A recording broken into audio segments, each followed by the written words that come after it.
les joies du direct. He's got a gun to his back. All right, well, let me read this. Bienvenue sur Watch Mojo français.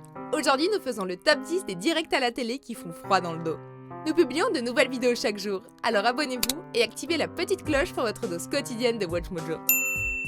Pour cette liste, nous compilons des incidents filmés en direct lors de diverses émissions télé. Oh hell, it's all right. Leave him alone. It's okay. Put down the guns. I have the gun. Journalistes, intervieweurs et invités, attention à vous, personne n'est à l'abri. Numéro 10, la prise d'otage.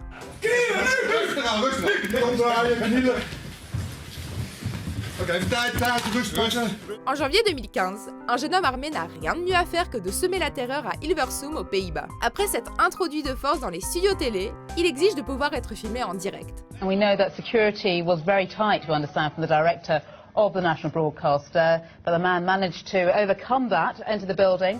Bien que l'équipe technique réussisse à être évacuée sans heurts et que le tireur potentiel est rapidement maîtrisé, la station doit cesser la diffusion de sa programmation régulière pendant presque 1 heure. Au final, son arme s'avérera n'être qu'une fausse. Mais bon, difficile de savoir quand on subit la situation. Oké, even contact meldkamer, situatie onder controle. Even verdachte aangehouden. Situatie onder controle, één verdachte aangehouden. Numéro 9, l'interview du meurtrier. No one has seen her since Saturday. I haven't seen anything. I mean, I've always heard noise outside, but it's just people walking by pretty much. Pour ceux et celles d'entre nous qui sommes de piètres menteurs, voici de quoi s'inspirer. Ce chevelu se nomme Stephen McDaniel. En 2011, il se fait interviewer à propos du meurtre de Lauren Giddings, une voisine et camarade de fac, alors qu'il en est lui-même l'auteur. We don't know where she is. I mean, the only thing we can think is that maybe she went out running and someone snatched her. Il dit qu'elle est gentille, charmante et tout, malgré sa soi-disant consternation quand on lui apprend qu'un corps a été retrouvé pas loin. McDaniel finit par se faire pincer et plaide coupable pour le meurtre de la jeune femme une dizaine de mois plus tard. What about in the parking lot area? I know they've been doing a lot of. I think that's where they have recovered the body or whatever they recovered from there. Body? Had you seen anything there?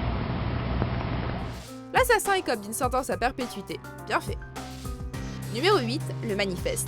Let me interrupt here. Do you want to read some of this or do you want me to continue reading? Leave that part out. Okay. Sans grande surprise, personne ne souhaite le déclenchement de la Troisième Guerre mondiale. Mais Joseph Billy Gwynn, lui, va plus loin. Le 28 mai 1982, il s'introduit de force dans les studios de Cool TV en voulant prévenir un soi-disant conflit mondial. This has been a special broadcast that Mr. Gwynn insisted that we make. We hope that you understand and will bear with us. We think that his message is a very important one to him. We appreciate your attention. And now we return you to our regular programming. Gwynn s'empresse de tirer quelques coups de feu, puis met en joue le photographe Louis Villa pendant 5 heures. En tout, Gwynn tient 4 victimes en otage et exige de livrer un message en direct. La direction de la station obtempère et c'est le journaliste Bill Close qui fera la lecture du manifeste de l'Illuminé pendant 20 longues minutes. I got a sweaty palm. I want to shake hands with you. You really do, huh? You bet. I told you I was playing this fair. Did you think You didn't trust me all this time. Des sueurs froides, vous dites? Numéro 7, suicide en direct. This makes me a little nervous, I gotta tell you. La journée de Jordan F. Romero n'avait pourtant commencé que par un banal vol de voiture. Acte répréhensible, certes, mais tout de même banal. Cependant, les choses se corsent rapidement pour Romero lorsqu'il tire à bout portant sur les agents venus l'intercepter. S'ensuit aussitôt une poursuite en voiture sur une des autoroutes de la région de Phoenix, en Arizona. Police say the suspect fired shots at the officers during the chase. La scène suivante a été diffusée en live aux grandes dames du journaliste de la Fox. Sentant les taux se refermer dangereusement, Romero se catapulte hors de sa voiture, affolé, fait quelques pas et se tire une balle en plein crâne. At this point, we're going to pause the video as the man ends his own life. On Fox, however, they did not cut away on time. Get off it, get off it, get off it! Une tragédie qui a ébranlé l'éthique des chaînes américaines, adeptes de courses-poursuites filmées. Numéro 6, son père est un clone. Que faisiez-vous le 20 août 1987 ?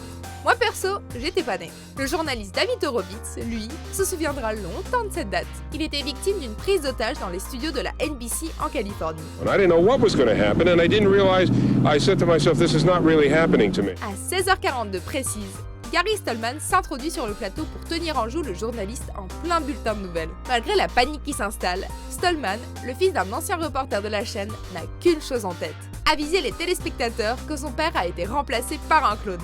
When I began receiving disturbing calls from my parents, which led me to believe that something terrible was going on. Contre toute attente, Horowitz garde son calme et transmet le message de l'illuminé. Ironie du sort, l'arme n'était qu'un fusil à plomb vide. He saw us arriving, he put the gun down and said, I don't want to hurt anybody, and that was it. Numéro 5, le fou furieux. Nobody's getting hurt, just come on in. Well, hey, come on in. You better come on in. Come on in, it's too late now. Le 15 octobre 1980, James Hoskins tient en otage 7 employés de la rédaction de WCPO, une chaîne de Cincinnati. Armé d'une carabine semi-automatique et de 5 revolvers, le forcené avoue même en direct à la journaliste Ellen Green et à son caméraman qu'il vient d'assassiner sa petite amie. Such a nice gentleman. No, you could do. I blew my girlfriend away tonight. It's over for me. Et le fondement de toute cette folie? Un mécontentement gouvernemental. Hoskins finit par libérer les otages et s'enlève la vie en pleine négociation téléphonique avec un des membres de l'escouade tactique. You cannot get any help from me. They are going to take me. They're going to put me in prison. Green, quant à elle, se voit décerner un Peabody Award pour souligner son travail journalistique exceptionnel lors de cette crise sans précédent. Numéro 4, Max Headroom.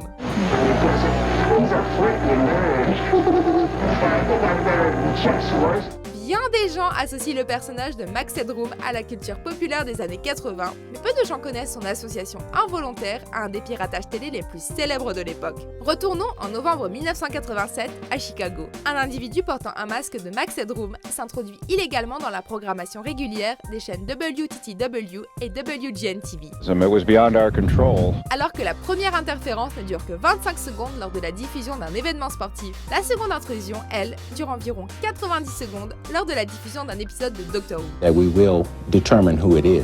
Bien que l'incident fasse la manchette, les plaisantins ne seront jamais démasqués et ne représentaient a priori aucune menace. Enfin, c'est flippant quand même.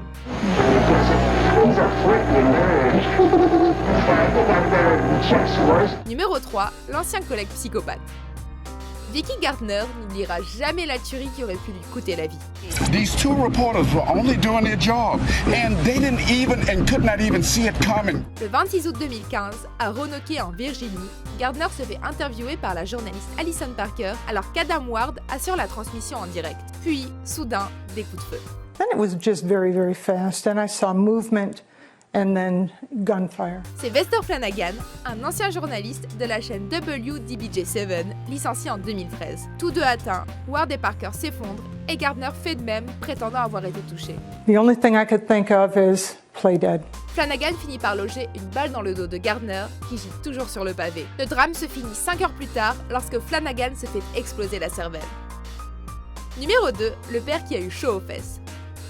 Triste vérité, mais les gens désespérés font parfois des choses irrationnelles. Voici Nicola De Martino, un père italien qui, après avoir été séparé de son fils pendant 12 ans, tente de s'immoler en direct à l'émission Telegiornale 2. Avouons tout de même que ce désaccès gâche bien son jeu alors qu'il discute tranquillement avec l'animateur. Le calme olympien de De Martino se change toutefois vite en manœuvre suicidaire lorsqu'il s'asperge de gasoline pour attirer l'attention sur les milliers de pères dont les droits ont été lésés. La leggo. La leggo. La deve leggere. La leggo. Bisogna fare assolutamente chiarezza. La leggo. Questa. Dieu merci, l'immolation n'aura pas lieu grâce à l'intervention musclée des gens du plateau qui auront eu chaud. Stia tranquillo. La leggiamo. Mi dica di cosa si tratta. Avant de révéler notre premier choix, voici une mention honorable. Mi Pauli, vente, no, mi Pauli, no, no, tranquila, tranquila, tranquila, tranquila, tranquila, tranquila, tranquila, tranquila. No muevan, no muevan, no muevan. Numéro 1, elle rejoint sa fille. Visite prémonitoire dans un cimetière floridien ou non, c'est pourtant à cet endroit précis que Maritza Martin meurt des mains de son ex-mari, Emilio, alors qu'elle est sur le point de se faire interviewer. Mais revenons en arrière. Si es tan amable, me da una reacción, se lo voy a agradecer. En 1992, la fille du couple, Yoandra, s'enlève la vie alors qu'elle est enceinte de 13 semaines. La malheureuse n'a que 15 ans et Emilio ne tarde pas à jeter le blâme sur son ex-femme et sur son nouveau conjoint, prétextant que l'adolescente ait été abusée par ce dernier. Un an plus tard, le drame se joue sous les yeux horrifiés du caméraman et de l'intervieweuse. Emergency, gun just shot a woman, possibly coming after us. He's psychotic, man. Horreur. Êtes-vous d'accord avec notre sélection? Jetez un coup d'œil à ces autres super vidéos de WatchMojo français et n'oubliez pas de vous abonner pour être au courant des nouveautés.